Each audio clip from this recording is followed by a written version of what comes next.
হরে কৃষ্ণা হর হর মহাদেব। 2024 নীলষষ্ঠী কবে পড়েছে এই নিয়ে বিস্তারিত এই ব্লগে আলোচনা করা হবে। নীলষষ্ঠী ব্রতে পুজোর শুভ সময়, বাতি দেওয়ার শুভ সময়, এই ষষ্ঠীকে নীলষষ্ঠী কেন বলা হয়, ষষ্ঠীর সাথে শিবের আরাধনার সম্পর্ক কোথায়, এই ষষ্ঠী ব্রত কে বা কারা কারা পালন করেন বা করতে পারবেন, এর ফল কি, যাবতীয় বিষয়াদি এই ব্লগে আলোচনা করা হবে। নাম নীলষষ্ঠী হলেও এই বিশেষ দিনে শিবের আরাধনা করে থাকেন বাংলার মায়েরা। কেন এই পুজোকে নীল পুজো বলা হয় তা জেনে নিন। সন্তানের মঙ্গল কামনা করে মায়েদের এই ব্রতের মাহাত্ম্য তুলে ধরা হলো এই ব্লগে। আমার সন্তান যেন থাকে দুধে ভাতে, বাংলার মায়েদের এই চিরন্তন প্রার্থনায় ধরা পড়ে নীলষষ্ঠীর ব্রতয়ে। চৈত্র সংক্রান্তির আগের দিন প্রচণ্ড গরমের মধ্যে সারা দিন নির্জলা উপবাস করে সন্তানের মঙ্গল প্রার্থনা করে থাকেন মায়েরা।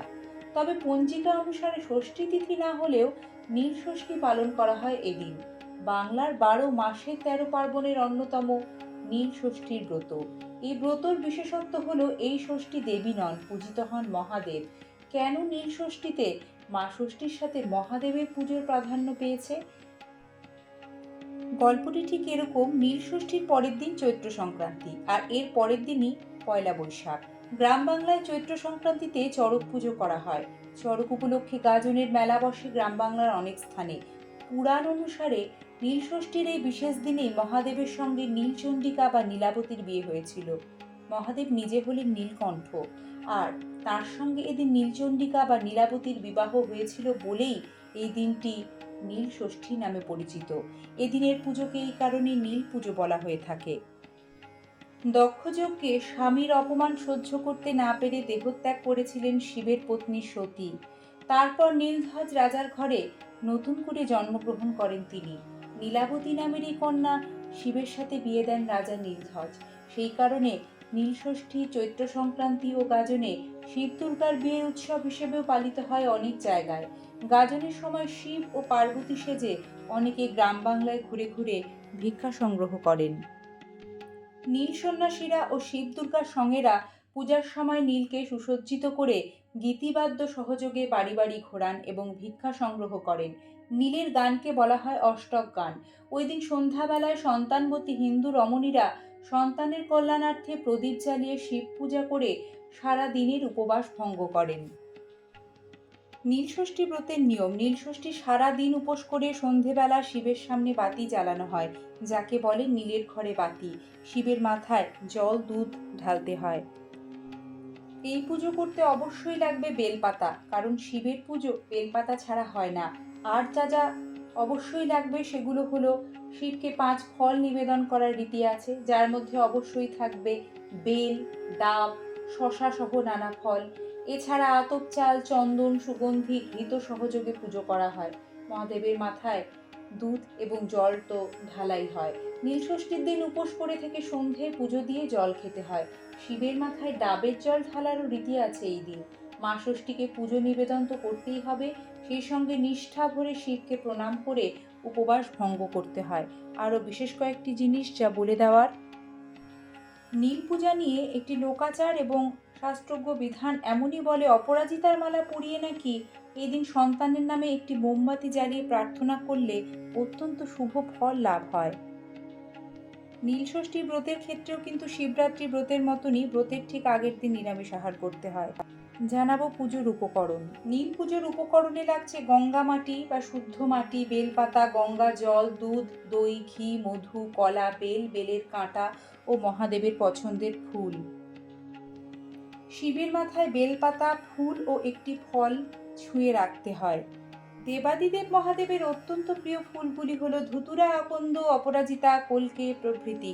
বেলপাতা সহযোগে ওই ফুলগুলোর মধ্যে যে কোনো একটিও যদি আপনারা সেদিন নীলষষ্ঠী ব্রতের দিন অর্পণ করতে পারেন, তাহলে মহাদেব অত্যন্ত সন্তুষ্ট হন।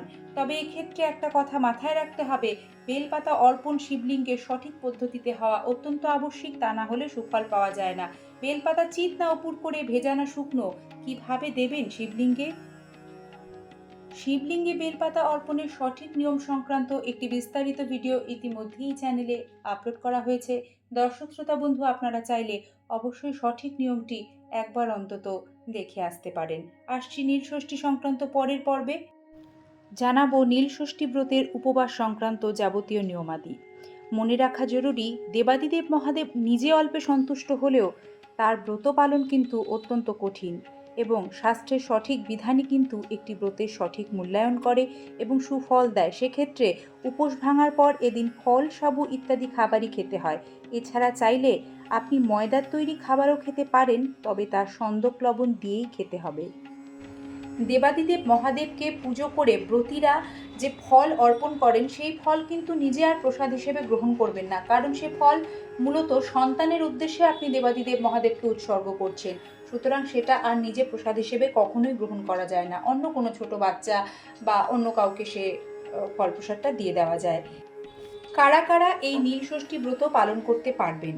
নীল পূজায় বিবাহিত, অবিবাহিত সমস্ত রকমের মহিলা এবং পুরুষ এই ব্রত পালন করতে পারেন, কিন্তু মূলত সন্তানবতী মায়েরা নিজেদের সন্তানের মঙ্গলার্থে, মঙ্গল কামনায় দেবাদিদেব মহাদেব এবং মা ষষ্ঠীর একত্রিত এই ব্রত, নীলষষ্ঠী ব্রত মূলত পালন করে থাকেন। ব্রতকথায় পুত্র সন্তানের মঙ্গল কামনার কথা বলা হলেও কন্যা পুত্র উভয়ের কল্যাণের জন্যই কিন্তু মায়েরা পুজো করে থাকেন। নীলষষ্ঠী ব্রতের দিন নীলের ঘরে বাতি প্রজ্বলন করার পর দেবাদিদেব মহাদেবের অষ্টোত্তর শত নাম, ওং নমঃ শিবায় 108 বার জপ করা, বিশেষ করে মহামৃত্যুঞ্জয় মন্ত্র 108 বার ভক্তি ভরে জপ পাঠের মাধ্যমে অত্যন্ত শুভ ফল লাভ হয়। সব শেষে যিনি ব্রত করছেন তাকে ব্রতকথা পাঠ এবং শ্রবণের মাধ্যমে নীলষষ্ঠী ব্রত সমাপ্ত করতে হয়। আগামী পর্বে নীলষষ্ঠী ব্রত কথা নিয়ে হাজির হব। আজ অনুমতি দিন। হরে কৃষ্ণা। ঈশ্বরের আশীর্বাদে সকলের জীবন ইতিবাচক ভাবনায় ভরে থাকুক, সাফল্যমণ্ডিত হোক। ঈশ্বর চিন্তা আমাদের ইতিবাচক ভাবনাকে অনেক বেশি বাড়িয়ে তোলে।